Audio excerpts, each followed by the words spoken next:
All right, we are at the hour, so I will just do a really quick housekeeping notes here. Welcome, everyone. Thanks so much for joining us today for our Solar in the Southeast Ninth Edition Report webinar. I'm Amy Raw, Communications Director for SACE, and just a couple quick notes before Steve, Stacy, Maggie, and Ann take it away.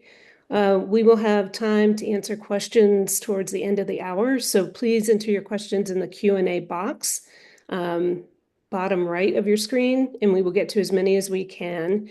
If you're with the media, please note that with your question. We are also recording this webinar, and we will send out the recording as well as links to the report and the companion article after today's presentation. Leading the way today, we have Executive Director Steve Smith, Clean Energy and Equity Director Stacy Washington, Research Director Maggie Schober, and Energy Analyst Ann Morrison. And I will turn it over to Steve. Great. Thank you, Amy. And thank you, everyone, for joining. This is our ninth annual Solar in the Southeast report. And so we're very pleased to share it, and we'll be digging into the details.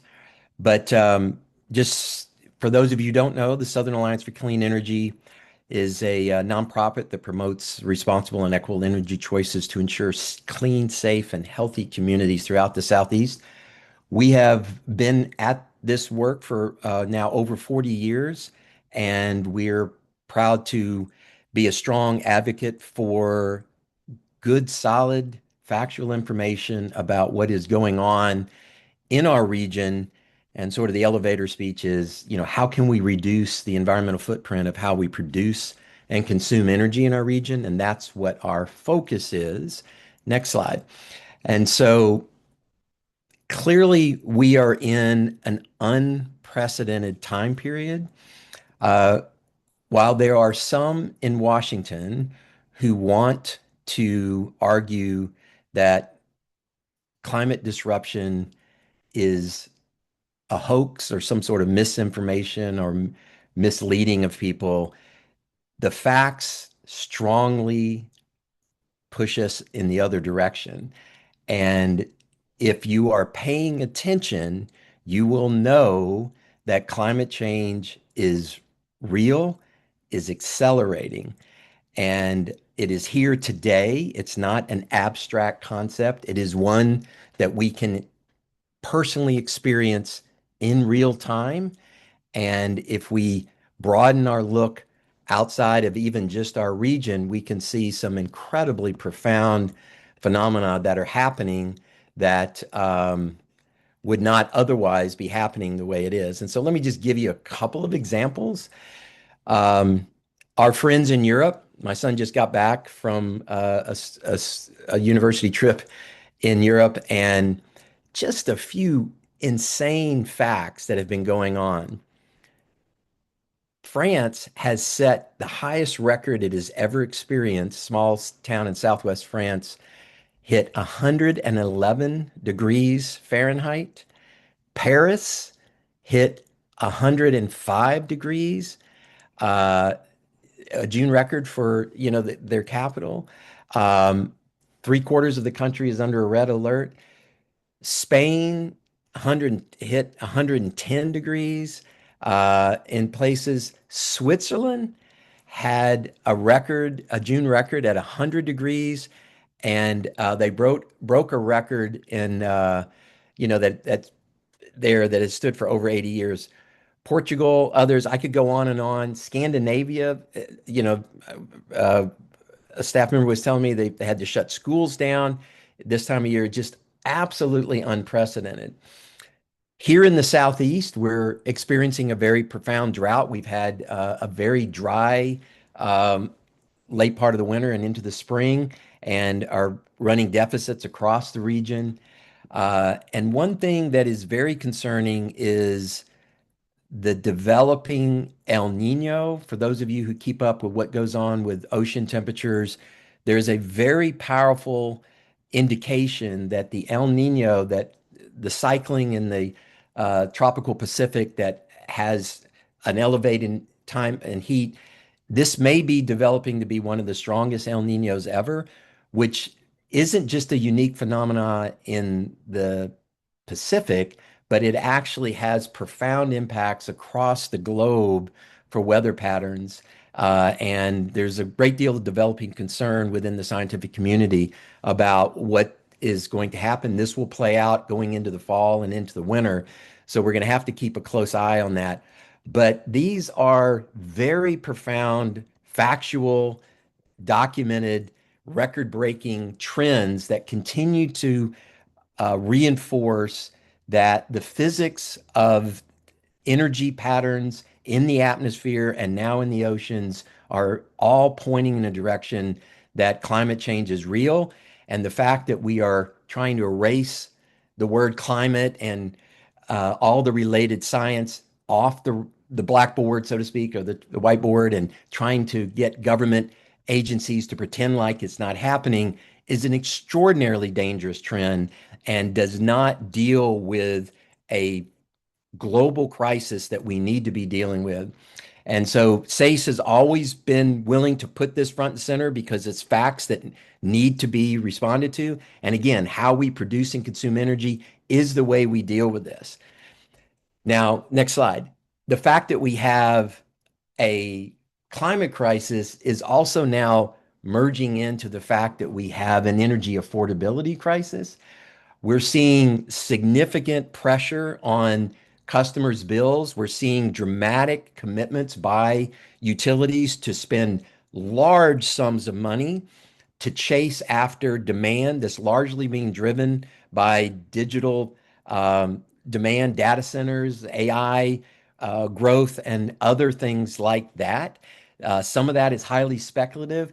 Phenomenal amounts of, and if you track SACE's work overall, we're pointing to all of our southeastern utilities dramatically increasing their push towards building new fossil fuel resources, primarily in the form of methane gas facilities that are, sort of double players on climate. They have the fossil emissions, but then also even the drilling and extraction and the fracking for methane has a powerful greenhouse gas component. These trends are all moving, unfortunately, now in the wrong direction, and we're even seeing some of these uh, AI companies and digital companies who have made climate commitments beginning to back away from their commitments. And again, the current administration in Washington is pushing an energy dominance agenda and not willing to address these issues. And what we're seeing is both the impacts on the emissions, but then we're also seeing dramatic impacts on customers' bills. And so that's something that we've got to pay very, very close attention to with affordability. Next slide. And so one of the things that is an interesting relationship is many of the technologies that are used to decarbonize and help solve the climate crisis also are now becoming the lower cost option for generating electric power. And the most dramatic of these is solar power, taking advantage of the our nearest star, the sun, which is provides us vast amounts of energy every single day, more than humanity even uses. And all we have to do is capture that effectively and then marry solar up with storage. And you begin to see the ability to see solar power be a phenomenal workhorse technology that is uh, designed for decarbonization, but it also is part of the affordability. Remember, once you build a solar panel, you never have to buy fuel for it ever again. You don't have the risk associated with fuel cost and all these other things, and you don't have the emissions. And so you basically get a solution that is both addressing the climate and the affordability crisis. And unfortunately, we're seeing that the utilities in the Southeast are somewhat, we'll talk about in the report, somewhat backing away from even some of their earlier commitments because of the political landscape we're in right now in Washington, which has got their head deep in the sand, dealing with both the affordability issue and the climate issue. So, this is a moment where this report is critically important more than ever. And we really encourage you to pay close attention and join with us in raising your voice and all of our voice collectively to say there is a solution to both solving the climate and the affordability crisis by having our utilities investing more in clean resources and making sure that the politics align up with the reality on the ground. And that's what this report is all about, is holding the utilities and holding our decision makers accountable. So with that, I will turn it over to Stacy. Wonderful. Thank you, Steve. With that context in mind, why affordability and climate are so urgent for communities we serve, let's move into what this report covers and how we're measuring progress. This is our ninth edition of the Solar in the Southeast report, and the purpose is straightforward: to document where solar stands today and where it's headed at both the utility and state level, and to identify the policies and practices that can drive continued growth across the region. A few things worth flagging about the scope. This does not cover PJM and MISO. We're focused on the Southeast states, Alabama, Georgia, Florida, North Carolina, South Carolina, Mississippi, and Tennessee. We track what is in utility resource plans and federal data sources. The plan capacity numbers presented reflect what utilities have committed to, not what we think the region should be building. It's the best data available, but these projections are the utility's own numbers, not an advocacy target. One last point to note before we look at the data is that this data includes large utility scale projects and distributed, such as rooftop solar, which is an important and often undercounted piece of the picture. With that framing, let's take a look at what the data shows. So here's the regional picture.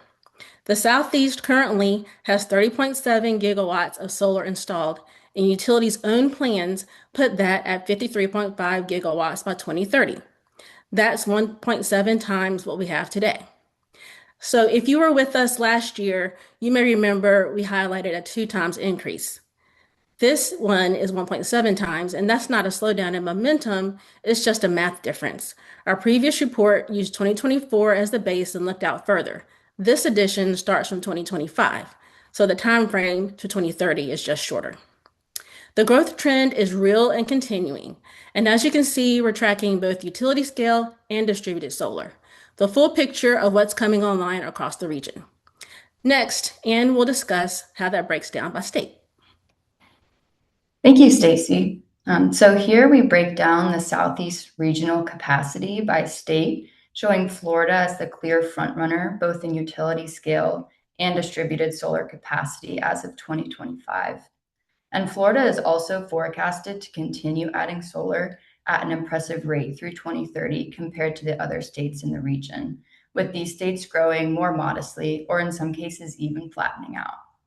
It's also important to note that some of that difference in scale between Florida and the other states is because Florida happens to be the largest of these states, both by area and population. Then North Carolina and Georgia follow behind Florida and are neck and neck in terms of solar capacity as of 2025, with Georgia taking the slight edge. But current expectations based on the most recently approved and final resource plans have North Carolina pulling just ahead of Georgia by 2030. And then South Carolina is lagging behind Georgia and North Carolina, both in current capacity and growth through 2030. But as the smallest state of the region area-wise, it still outperforms Alabama, Mississippi, and Tennessee. Now on the next slide, we'll take a look at resource addition trends by utility. So most utilities file documents called integrated resource plans, or IRPs, with their respective state regulators on a regular cadence, And among other things, these IRPs determine whether utility has a capacity need in any year over its planning horizon and which resource type or types will address that need. And the Florida Utilities version of an IRP is similar, but it's called a 10-year site plan It's filed annually and has a shorter 10-year planning horizon. So using the most recently filed resource plans, we've ranked these Southeast utilities based on which have the highest percentage of planned solar additions compared to total resource additions through 2030. And the national average of planned solar additions is right around 50%. So utilities adding more solar than 50% of total resource additions have been designated as sun risers and have that sun icon next to their name. And utilities adding less solar than 50% of total additions have been designated as sun blockers with the cloud icon next to their name. And so as you can see from the table, the Florida utilities are the only sun risers on the list, with planned solar addition percentages well above both national and regional averages. So those utilities being Tampa Electric, Florida Power and Light, and Duke Energy Florida. And then the chart beside the table includes the same data, but orders the utilities based on total additions rather than percentage of solar additions. So looking at the bars, the yellow section represents the utilities' total planned solar additions through 2030, while that blue section of the bar represents utilities' planned non-solar additions through 2030. So you can see that although utilities like Duke Energy Progress, Duke Energy Carolinas, and Georgia Power are planning to add respectable amounts of solar by 2030, these utilities are also planning for much larger magnitudes of non-solar additions, as you can see by their blue section of the bars being larger than the yellow ones, which is why they're designated as sun blockers.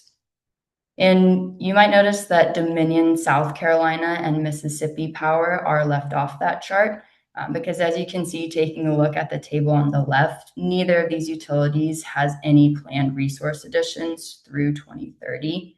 And then TVA is also left off because its latest final resource plan is outdated from 2019, and its most recent 2026 preliminary final resource plan was just made public this week on Monday. And we'll take a deeper dive into TVA in later slides coming up.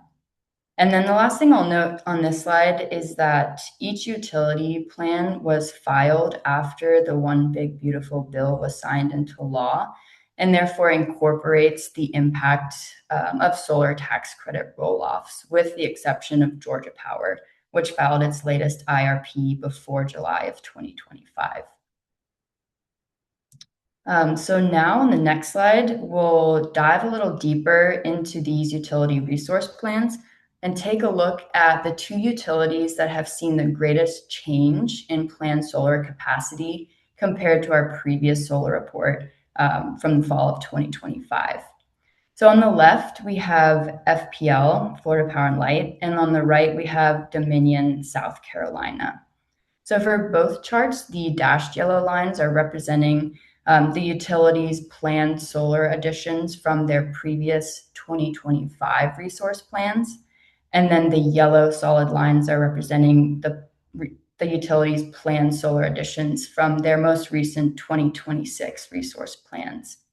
And you'll note the difference in planning horizon of the two utilities on their respective x-axes, with FPL only going out to 2035, reflecting that shorter 10-year planning horizon dictated by its 10-year site plan, while Dominion, South Carolina goes all the way out to 2050, reflecting that longer planning horizon dictated by its IRP. And then you'll also notice the difference in scale on the y-axis, reflecting the combination of FPL being a much larger utility than Dominion, South Carolina, and also having greater incentive to self-build solar than Dominion, South Carolina. But when you compare these utilities to themselves, you can see that they both are pulling back on solar compared to their 2025 plans. But FPL actually is maintaining or even exceeding that 2025 pace in the near term, before then slowing that pace of additions down after 2030. And then Dominion, South Carolina, on the other hand, is pulling back on solar immediately. Its current proposed IRP only begins adding solar paired with storage in 2031. and does not add any solar-only capacity until 2042. So when comparing the cumulative solar additions between the utilities' 2025 and 2026 plans, FPL is reducing its total planned solar capacity by just over 5 gigawatts through 2035. And Dominion, South Carolina is reducing planned solar capacity by just under 2 gigawatts through 2050. And next, I'll pass it back off to Stacy for a broader look at the pace of solar additions through the Southeast. Great, thank you, Anne. So now we're going to zoom in on individual utilities and how fast they're actually adding solar, because the overall regional numbers only tell part of the story. FPL is the clear regional leader on pace, and what's significant is that they've shown it can be done at scale. Once a utility proves it can deploy solar quickly and reliably, there really is no excuse to slow down, and that's an important benchmark for the rest of the region. Especially now with load growth accelerating across the Southeast, driven by data centers and new manufacturing, this is exactly the moment to be pressing the accelerator, not pulling back. The demand is there, the need is there. Solar is the low cost, low risk way to meet it. TVA is a comparable size system to FPL, but has historically deployed solar at a much slower rate. Their forthcoming IRP will be a real signal for where they're headed, and the preliminary IRP is telling. Given the load growth TVA is facing, what they commit to will be important. Maggie will touch on this later in the webinar. Duke Energy is an interesting one to watch. Their plans show a meaningful increase in solar in later years, which is encouraging. But the question we're keeping an eye on is whether that comes to fruition, or whether those outer year commitments get quietly revised downward, as we've seen happen elsewhere. We'll be watching their resource planning closely. Southern Company and the Florida municipal utilities are also ones to watch for future acceleration. On the other end, Santee Cooper and Dominion Energy South Carolina are slowing their pace.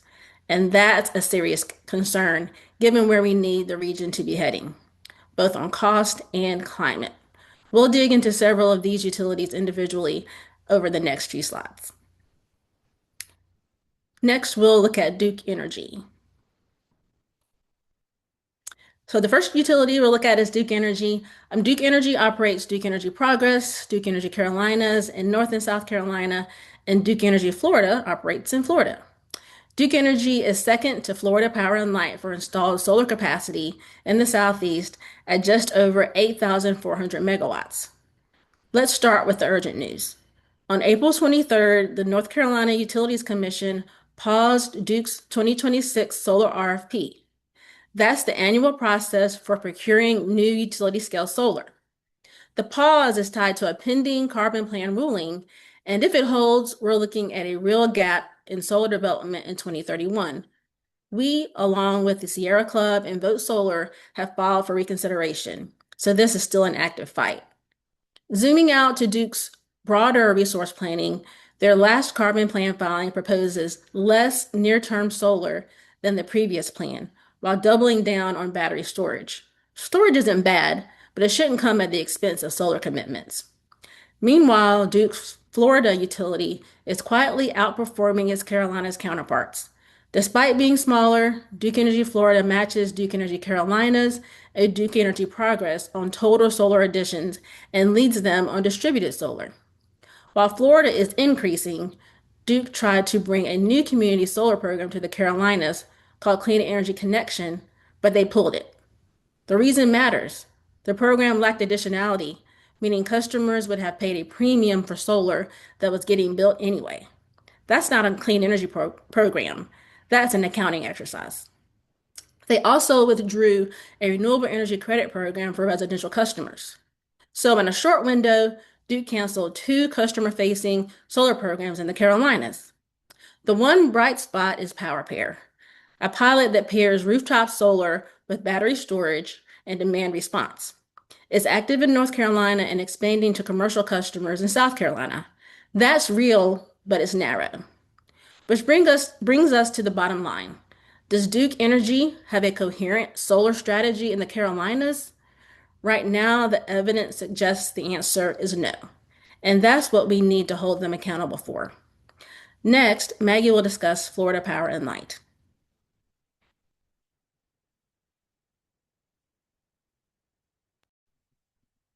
All right, thank you, Stacy. Thanks, Anne. So here to talk about Florida Power and Light, which is, has long been a leader in solar in the region, as well as in Florida. Part of that, of course, is due to its size. By many metrics, it is the largest electric utility in the country, so definitely the largest in our region as well.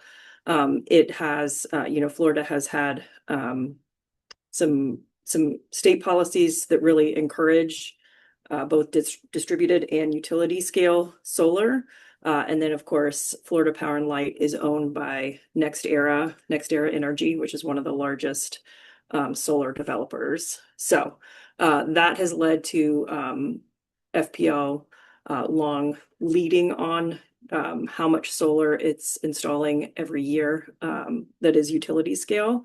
And we are seeing that continue, as Anne mentioned, through right now the plan is for that to continue. FPL's plan is for that to continue through 2031. Obviously, this chart shows through 2030, so it's looking very strong. It's not going out far enough to see that drop off that we saw on their latest plan. The other piece that is unique to Florida, somewhat in our region, is that we're seeing a lot stronger distributed solar growth across the Florida utilities. And that is, despite some potential roadblocks that utilities have put in place to that, rooftop solar. But as of now, there's strong state policy for rooftop solar in the state of Florida. And that combined with, energy affordability, and obviously Florida being the sunshine state means that it remains a strong market for rooftop solar.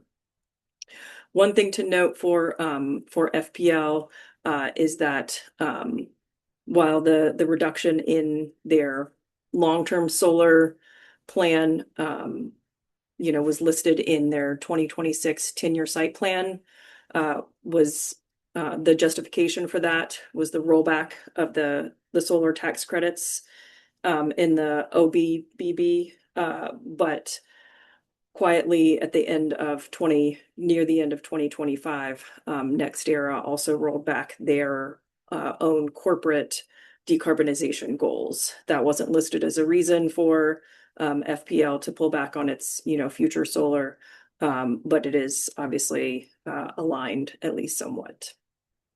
So that I will move on to talk about TVA. All right, TVA, or Tennessee Valley Authority, was long a major laggard on solar in the Southeast, both on utility scale and distributed. And that is TVA is at a real sort of turning point. As Anne mentioned, they did release what they're calling a preliminary final IRP on Monday that they expect their board to approve in August. August 20th is the board meeting. And while we weren't able to get the data from that report from that IRP in this report, because it came out the same day as our report, that IRP shows the trends that we expected and somewhat are reflected here, which is that even though TVA is projecting significant load growth, that they are planning to meet most of that load growth with gas, new gas, some new nuclear, and there is still solar in the plan, but it is less than they have had in previous plans. And so that's a real concern for us. Next slide. And I will turn it back over to SACE to talk about Southern Company. Thank you, Maggie. Southern Company runs 3 electric utilities in the Southeast: Georgia Power, Alabama Power, and Mississippi Power. And the solar story looks very different depending on which state you're in. Southern Company installed solar capacity in the Southeast at just over 4,000 megawatts, most Just over 3,677 megawatts is in Georgia Power territory. Georgia Power is the standout. They just completed an IRP in 2025, and the results of their own RFP were pretty clear. The fastest and most practical way to add new resources is to put storage at existing solar sites. That's an important finding. They also got approval for new programs, giving commercial and industrial customers more flexibility in accessing renewable energy, and a virtual power plant program is launching this summer. That's real progress. But here's the contradiction. Despite their own IRP pointing to solar plus storage as a smart path forward, Georgia Power is also moving ahead with several new gas plants. That's expensive, long-lived infrastructure, and it runs counter to what their own analysis showed. That tension deserves scrutiny. Alabama Power is a more troubled picture. The state PSC authorized up to 2,400 megawatts of renewables by 2029, which sounds promising, but the utility has already terminated multiple projects. HEP Greenville was canceled in 2024, and Notch 4 and 5 were terminated in July 2025. The original 400 megawatt approval is still on track, but it's unclear how aggressively Alabama Power intends to pursue the rest of that authorized capacity. There is a bright spot. A battery storage and renewables RFP was issued in fall 2025, with projects projected online by 2032. We'll be watching to see if that momentum holds. Mississippi Power is largely a waiting game. They're the smallest utility in the family, and their latest IRP said they don't expect to need new capacity until 2041. That said, their 2027 IRP process is now underway, and a public meeting this past April indicated 600 megawatts of new load on the horizon, which could open the door for solar conversations sooner than expected. The bottom line, the Southern Company is this. Georgia is moving, but sending mixed signals with gas investments. Alabama has authorization, but a pattern of cancellations, and Mississippi is essentially dormant for now. Across all three, there's more potential than delivery. And Georgia's gas expansion is the thread we need to keep pulling. Next, we'll move on to Dominion Energy South Carolina and Santee Cooper. This slide covers two South Carolina utilities, Dominion Energy South Carolina and Santee Cooper. And the story with both of them is the same. Solar plans that were already modest are now getting smaller and pushed further out. Starting with Dominion Energy South Carolina, their 2025 solar capacity is just over 1,200 megawatts. They filed a new IRP in early 2026. Approval is pending and is a significant step backward. Their plan adds no new solar at all until 2031 and no standalone solar until 2042. To put that in perspective, their previous IRP included 4.54 gigawatts of solar over the planning horizon. The new plan drops that to 3 gigawatts and delays when those additions happen. What fills the gap?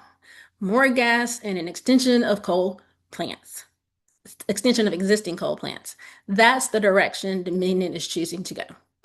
There's also a major wild card. In May 2026, a proposed merger between NextEra and Dominion was announced. That merger would affect customers in North Carolina, South Carolina, and Virginia, and it still needs approval from FERC and 3 separate commissions. We don't know yet what that means for solar commitments, but it's a live situation worth monitoring.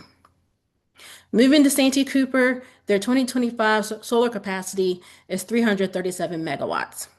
They filed a 2025 IRP in September, and the headline finding is that solar costs have gone up, in large part due to tax credit termination. They're also projecting higher load growth. The result? Near-term solar additions have essentially fallen off a cliff. Their 2024 plan included 1,800 megawatts of solar through 2031. The new update? Almost nothing through 2030. They've kept the long-term goal at 2,000 megawatts by 2052, but that's 26 years from now. A full IRP is expected later in 2026, and that will be an important moment to see whether near-term solar gets put back on the table. The bottom line is that both of these utilities are pointing to federal policy uncertainty as a reason to slow down on solar. That's worth taking seriously as context. but it doesn't fully explain pivoting to gas and coal, which carry their own long-term cost and risk. Ratepayers in South Carolina deserve a cleaner path forward than either of these plans currently offers. Now we'll move to wrap up. And before we wrap up and have Q&A, I wanted to leave you with the next slide with what we're watching and working on as we look ahead. So the Southeast story is still being written. Despite real federal headwinds, the loss of solar tax credits, the gutting of solar for all, the fundamentals driving solar growth in this region aren't going away. Rising electric bills, surging demand for data centers, and the simple economics of solar and storage as low-cost resources all point in the same direction. We're closely watching how utilities respond to load growth. The choice between new gas plants and solar plus storage isn't just an environmental question, it's a cost and risk question for existing ratepayers, and we'll continue making that case. On storage, the battery tax credit survived the One Big Beautiful Bill, and we expect that to sustain momentum even where solar faces uncertainty. Plug-in solar and agrivoltaics are two areas where we see real opportunity to expand access and counter misinformation. 35 states have introduced plug-in solar legislation. 9 have passed it, and we're actively working in the Southeast to move that forward. One step in moving plug-in solar forward is our white paper, Disproportionate Regulation of Residential Plug-in Solar, that was published last week. This white paper examines the differential regulation of residential plug-in solar units and portable gas or diesel generators with respect to line worker safety. See the link in the chat for details. On agrivoltaics, we're building a coalition of farmers, researchers, and developers who can make dual-use land a real part of the regional energy mix. See the link in the chat for more resources on agrivoltaics and a link to the Agrivoltaics 101 webinar we held in March. We'll keep tracking all of this, utility by utility, state by state, and future editions of this report. We will now transition to Anne, who will moderate the Q&A. Thank you, Stacy. So I think our first question is more of a broad legislative and policy question that I think I'll give each Steve, Maggie, and Stacy a chance to answer, maybe starting with Steve. So this question says, what changes are needed legislatively to level the playing field for renewable energy versus gas generation for both peaking and base load at the PSC level in each state? It's a great question. There's a number of things that could be done. I think probably one of the most important is making sure that the risk of the decision to invest in a technology like fossil gas are properly allocated and that the risk signals are properly targeted to the decision makers so that they get a clear read. And basically what I'm saying is that fuel costs are just currently just basically direct pass-throughs. There is no motivation for the utility to fully incorporate those risks because they have no impact on their bottom line and they have no impact on shareholder value from their perspective. So therefore, they can project wildly different scenarios for fuel costs and they have no implication. Whereas if they had to carry that risk, the fact that you have a resource like solar that has zero fuel cost risk because it doesn't require fuel, basically gets doesn't the full value of the solar as a risk scenario doesn't get factored in. I think that's one of the key things. Maggie may want to weigh in more on this, but we're looking at in each of our jurisdictions a way at which the risk associated with fuel and how it is driving up customers' bills is being dealt with, and the fact that the utilities have gamed the system with their regulators to basically slip away from that concern. I think that's probably one of the most powerful tools that we all need to be looking at. Maggie, you want to add anything to that? Yes, absolutely 100% agree with Steve on that. It is very important. It is key. It is something that looks a little bit different in each state. Of course, electricity regulation, most electricity regulation of major utilities in our region is at the state level, TVA being the exception to that one. I think that yes, addressing the fuel cost pass through is a major driver for utilities to bias gas over solar, be that utility scale or distribution solar. I think there are also a few additional policies worth mentioning around accountability and consumer protections, things like that. Sometimes it's as simple as increasing the budget for a public service commission or a consumer advocate organization, agency, or other energy related agencies at the state, so they can really do their job well. These utilities are very well funded when they come in with rate cases or requests to get certification for a gas plant, and so making sure those get fully and properly evaluated is very important. I think that who are on these review boards or regulatory boards is really important. Who are the commissioners, who are the board members, on down to like the local boards for a municipal utility or a co-op board that is regulating a cooperative utility is also important. And then I think the last one I'll mention is that there's a real disparity and a real quilt of different kinds of resource planning policies across the Southeast. Some states have fairly robust resource plan processes, and some have virtually none at all. So as an example, Florida has the 10-year site plans. That's not an integrated resource plan. There's no actual process. It's just a check the box. Alabama Power does not have an actual integrated resource plan process. So those are just a few, but yes, check back more with SACE or look at our blog to see more of the kinds of policies we're working on around the region. Anything else you'd like to add in, Stacy? Yes, I wanted to add in about the distributed space and thinking about affordability.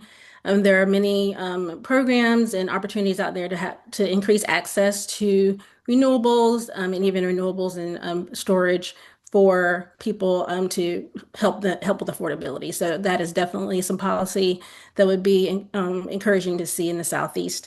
And also just wanted to add educating our legislators and commissioners is really important on these topics so they do understand the full picture of what we're looking at here. They understand how fuel cost is related to affordability and how these utility scale programs can help with that, and how affordability can be connected to solar and storage. Yeah, and on that note, everybody needs to know that their Public Service Commission or Public Utilities Commission has so much influence on both energy policy and your bills. And being engaged with those entities in your states is critically important. So stay tuned. We're trying to, point at opportunities where you can weigh in with the commission. In Georgia, they're elected. We've got critical elections coming up in the other states. They need to hear from the customers so they don't just hear from the utilities. So we encourage you to stay engaged on those important discussions. Awesome. Thank you all. Kind of staying on the topic of advocacy, this next question asks that, they understand that this report reflects what the utilities report and is not necessarily what SACE advocates for. So they're asking if we can share what we advocate for. For example, what percentage of solar total capacity is needed by 2030 for us to have a good chance for a livable world? Maybe we start out with Maggie this time, and then obviously Steve and Stacy, if you have anything to add. Thank you. I love this question. Although it does also kind of give me heartburn. So I think that it really depends on the utility and the time frame, the system we're talking about. But we are in a world of load growth and climate change. So really on the amount of solar that's installed, we cannot go too fast at this point. It would be, virtually impossible for us to go too fast on how much solar to install. So as much as you can get between now and 2030, the system can take.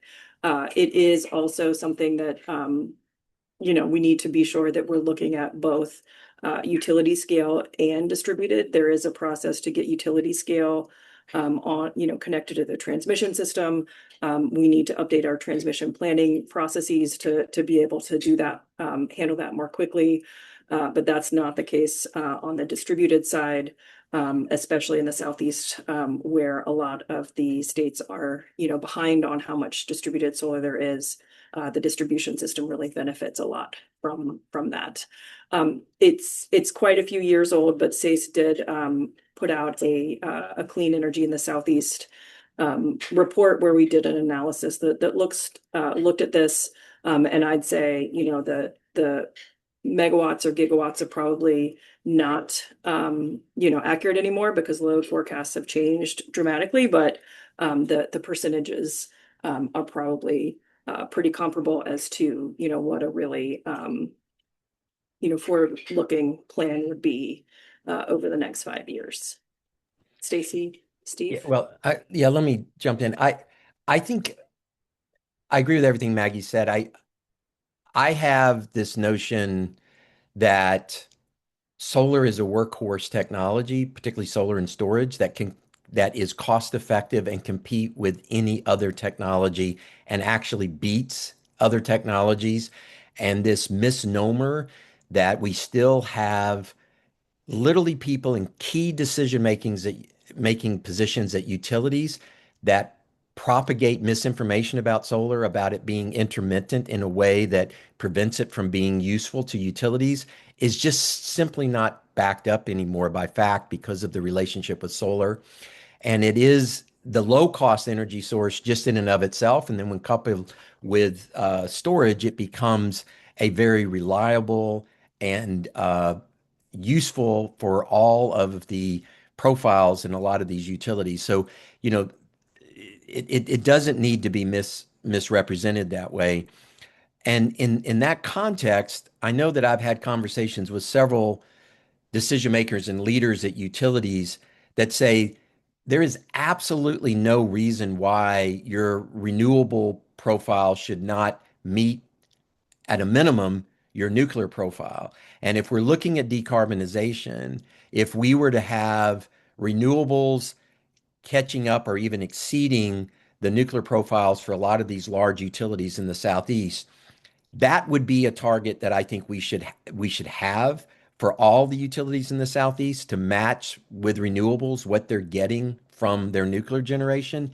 And then I think we can have a debate about what the remaining percentages are going forward. But the fact that they continue to keep their thumb on the scales and try to come up with all these rationales for why solar is not a workhorse technology is what's holding it back. And so I would argue that look at what, like TVA, for example, has roughly 41% of their energy is coming from nuclear power.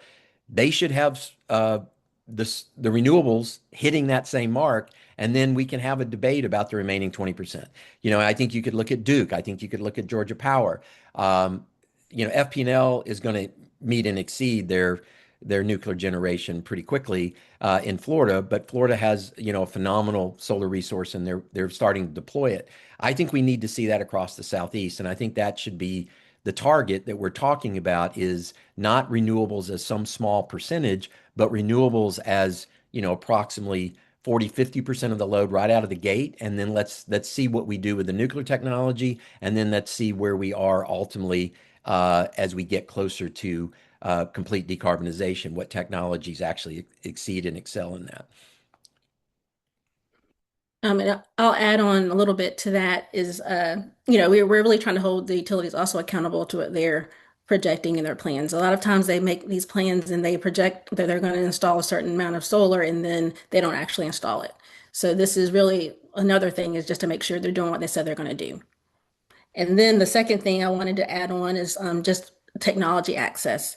There's a lot of great technology and new things that are coming on the market that can help with affordability and solar and storage, like plug-in solar. We just talked about agrivoltaics is looking at dual use of land where people are fighting against land use.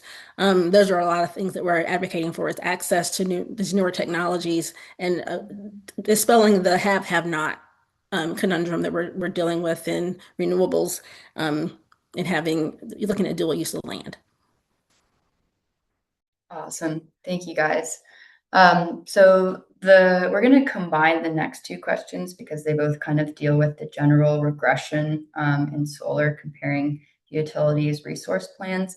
But maybe we'll start off with Stacy and then go to Maggie because I think the first one's a little bit more related maybe to distributed solar. So the first question asks, what reasons have the utilities given for why they're rolling back or canceling their solar programs? With the second part of that question being, what can concerned organizations and citizens do to hold them to those prior commitments? And then the next kind of related question is part of the reason for low solar plans the fact that it is so quick to install and ramp up. So why would utilities commit 10 years ahead to that solar capacity? So Stacy, if you want to address that first, and then maybe we can shift to Maggie. Sure. So, we know there's tax credit termination. So a lot of the utilities are stating that it's costing more than they had intended in previous plans for them to install renewables. So that is part of the story. Another part is they're arguing, especially with data centers coming on and the large amount of load that's needed, that it needs to be base load. So solar is not considered to be a base load or something that runs out full out all the time. So, they're using that argument to say we need more base load. So it has, we're looking at gas or we're looking at keeping coal online. We're looking at nuclear because they consider that to be good, steady base load.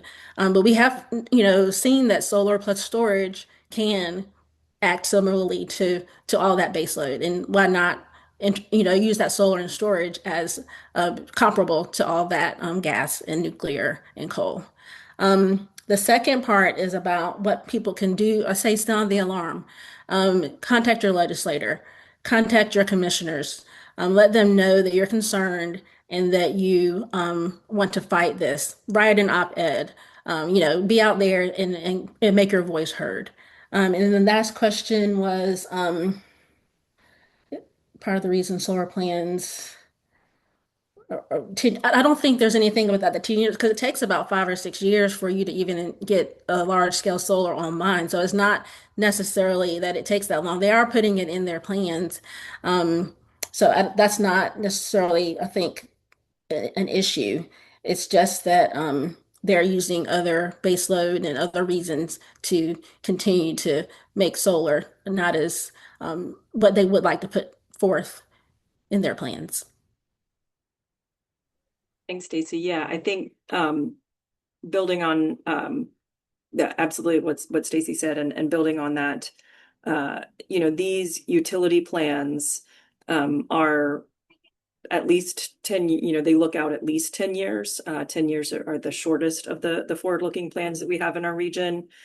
And really they're the start of a process where, the utility will use their plans, usually an IRP, to then go out to do, an RFP, and then actually procure the resources. So what we're seeing is even if it is short to build, if it does, take longer, it needs to be in the IRP or the plan ahead of time.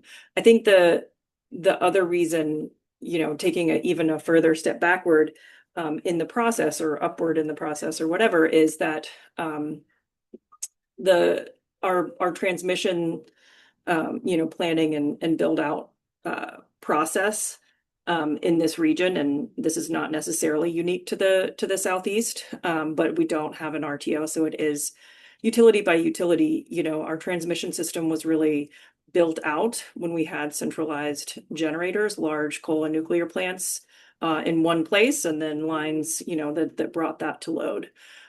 So that obviously is not only do we need a different transmission system for, the grid of the future, but a lot of those transmission lines are getting very, very old and are unreliable and need replacing anyways. So we need to be replacing them with a grid that's going to last us for the next 50 years, which is going to look different than the grid of the last, 50 to 70 years.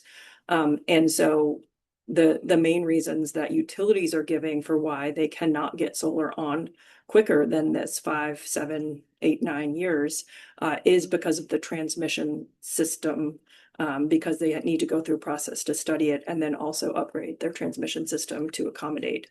And it's a very reactive process. It is not proactive. It is, siloed utility by utility. It is not looking regionally. SACE is working to, fix some of those processes, but it continues to be a roadblock to getting solar on quickly. And it's also something that is, that is solvable by the utilities if they were incentivized to do so. Again, look at FPL. They've been able to install solar on their system at a regular clip, for years and years. Their system is about the same size as TVA and Duke's two utilities in North and South Carolina. North Carolina is now saying that they will have to limit solar when you look in their IRP for how much solar they can get online each year. It's the transmission modeling that's actually limiting the solar, not other parts of the modeling. And then TVA, they haven't installed a ton of solar anyways to date, and yet they're still saying it's going to take 8 or 9 years to get solar online in their system because of their transmission system is not set up for that, and they haven't been incentivized to fix it. Yeah, can I add just one other observation that I have from my years of interacting with these utilities? Other than NextEra, every one of the other utilities in our regions tends to have an institutional bias against solar. I think it is in just the way they look at their systems and the way they plan to maximize for shareholder value. They have a bias against solar as a resource, and you continually hear it in the dialogue with their leadership and other people on what they value. I think, as Maggie said, the transmission queue is a huge problem in all of these. But, I witness the utilities literally moving mountains to get and build a gas plant or get and build a nuclear plant or get and build some sort of centralized generation. And yet, when they hit a speed bump on a solar project, many of them will throw up their hands or delay it or walk away from it or whatever. And this is, I think, a bias of a whole generation of engineers that are in leadership positions that their training and everything grew up before they really understood how powerful of a resource solar is and how valuable a resource it is. And I think it continues to be a blind spot or an institutional bias against the technology. And unfortunately, until we get replacement leadership and until we get enough people raising their voices to push through this, I think it continues to be a problem in our region. Awesome. Thank you all. I think the next question we kind of answered in the previous question. It was related to the waiting time for renewable generation projects to be granted access to the grid in each state. And as Maggie touched on, that really is just a function of kind of the difference in interconnection processes and different transmission constraints of those different utility grids. So I think we'll move on to the next question. Which is, are you hearing of utility objections regarding distributed or local solar installations because the growth of local installs cannot be redistributed by the utility transformers and substations. And they note that this has become a common objection of utilities in Ohio. So maybe Stacy and then Maggie, if you want to answer that one. I have not heard this argument in the Southeast. I know a lot of the local issues or opposition has been due to land use. And so a lot of people are coming in and there's a large solar project coming. They will go to their local council meetings and argue that they don't want that solar project there because it's taking up too much land and they have, a lot of misinformation that they've received to combat that solar project. So it's been more the local community will come out and lobby or speak against a project. That's what we've been seeing mostly in the Southeast. Yeah, yes, same as Stacy. I'm not hearing this specific objection necessarily. Where we have heard concerns about this potential issue is more actually with folks installing EV chargers on the distribution grid than solar.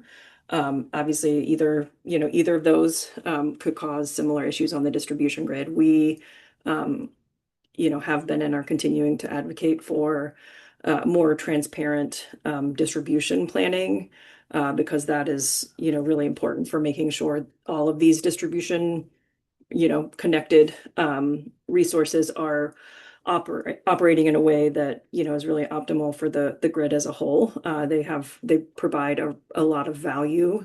And so they should be, used for that.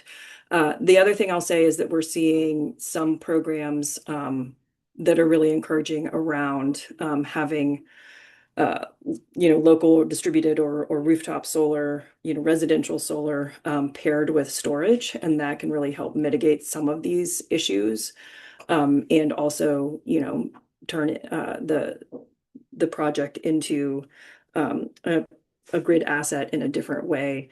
Some of these are, being aggregated into virtual power plants or, other sort of grid resources. And so that is really encouraging. We have a tendency, the utilities in the Southeast, to what we call pilot things to death. And so I think there's a real risk of some of these programs being piloted and never actually making it beyond just a few customers. So that's really important that we get these resources out there and we set up the programs in a way that works well. Awesome. Taking a shift to away from looking at solar resources, this next question asks about non-solar resource additions, and they ask that on the IRP comparison slide, what about SMRs? And I don't know, Maggie, Steve, you want to get a crack at that? Well, look, this report is primarily focused on solar. So we have not dove into small modular reactors or all the other kind of interest in the various potentially emerging nuclear technologies. Let us just state a fact that the nuclear industry doesn't really want to reveal. The nuclear industry does not know how much a small modular reactor is going to cost. It's a wildly speculative process right now. Here in Knoxville, we just live down the road from Oak Ridge, and Oak Ridge has multiple very speculative projects and all kinds of hyperbolic projections about what this technology is going to do. I have been around long enough to see multiple nuclear renaissances and all these kind of things that kind of come and go. And I think it can be largely a distraction. What we see factually is the most expensive power plant ever built in the United States sits in, southeast Georgia at the plant Vogtle 3 and 4 and something north of $35 billion. And while there is an SMR being built in Canada that, they're attempting to build, that TVA wants to try to bring down to the Clinch River Breeder Reactor site, just a little bit west of Oak Ridge, TVA can't give you an accurate forecast of what that cost is going to be. So, you know, as I said earlier, we have a technology that we know works. We know how quickly it can be deployed. We know that it is low risk. We know that it is extraordinarily valuable and low cost. And the fact that we are distracted and spending so much attention and resources chasing after another technology that we don't know the cost of, that we don't know is going to work, that we don't know has the ability to come in a cost-effective way, to me, is an utter distraction and is very frustrating to see while we've got solar throttled back and we've got all this money and attention chasing after what could become nothing more than nuclear fairy dust is very frustrating to me. So we don't deal with it in this report, and I encourage people to ask a lot of tough questions because the climate crisis is serious enough that it isn't a zero-sum game when you're redirecting billions and billions and billions of dollars into a technology that may never manifest as a decarbonization technology, and you are throttling a technology that we know we can deploy quickly, fast, right now.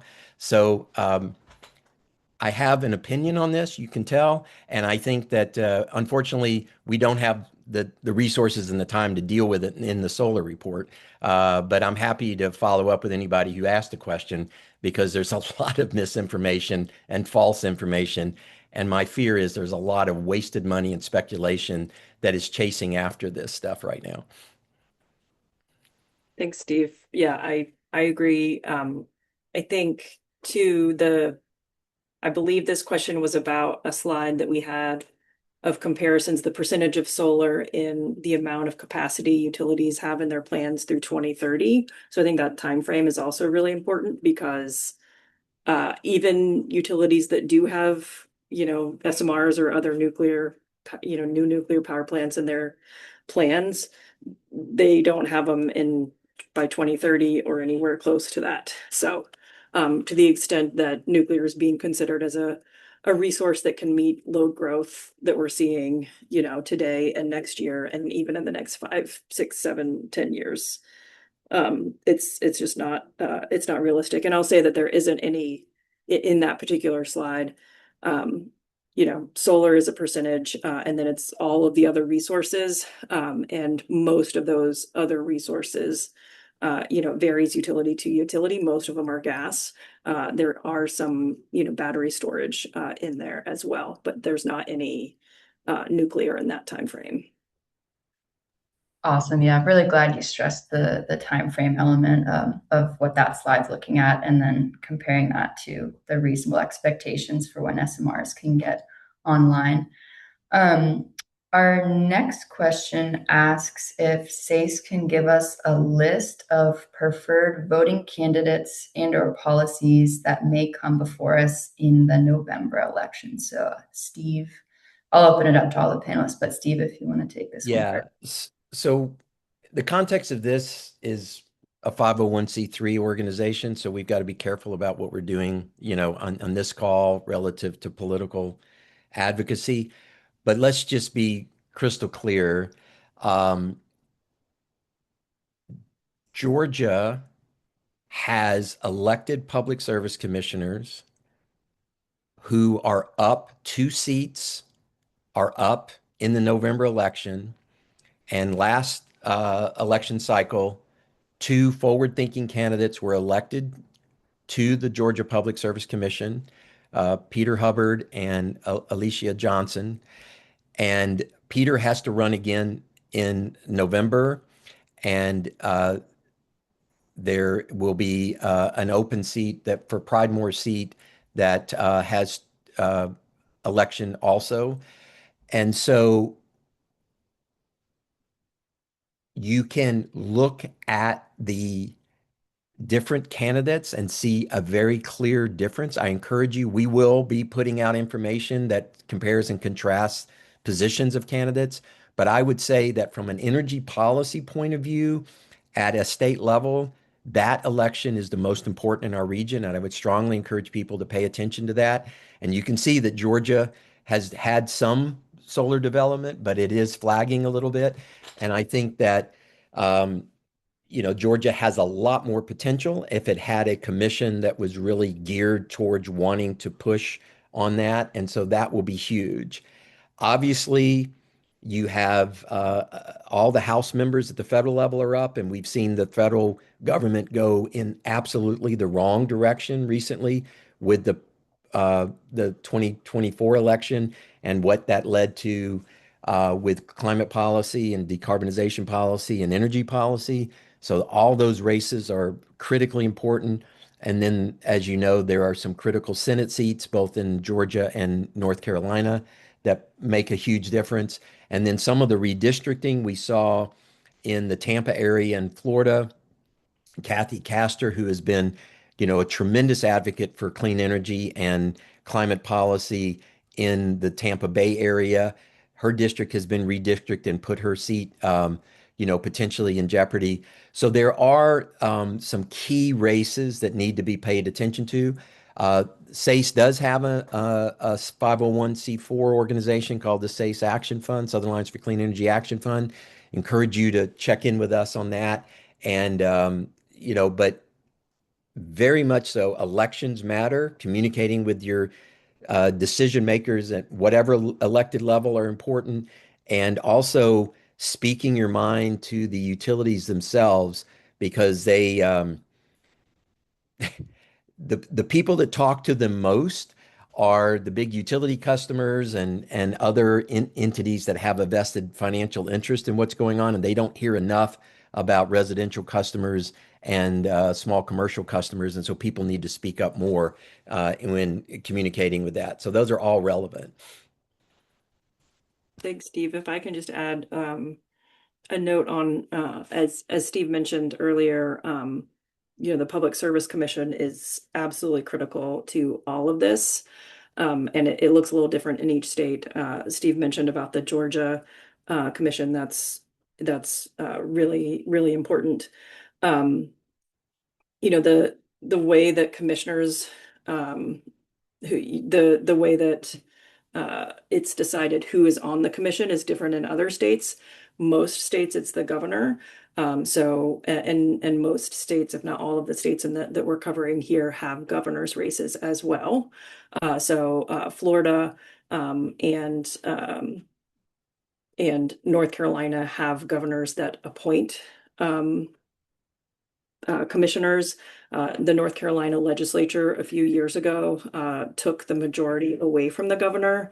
So right now there's actually, of the five, the governor appoints two, the legislature two, and the state treasurer the fifth. So look at your state, see how commissioners get elected or appointed.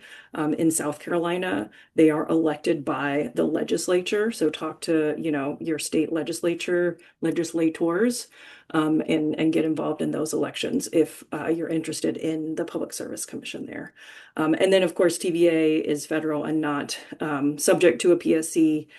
Those get appointed by the president and approved through the Senate, through the Environment and Public Works Committee. So control of the Senate, as well as who is in the White House, is who determines who regulates TVA.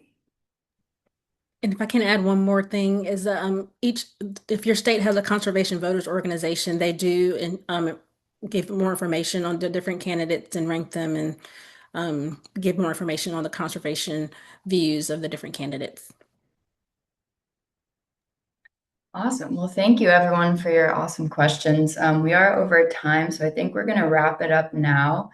But if you're finding that you have any outstanding questions that aren't answered once you are able to go through the report, please reach out to us and we'll do our best to answer those. And thank you everyone.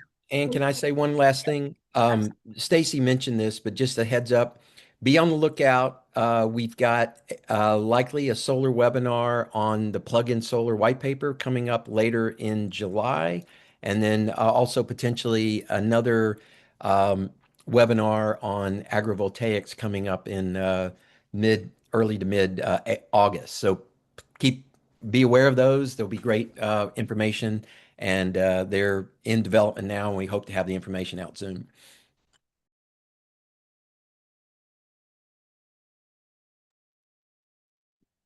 Thanks, everybody. Bye-bye.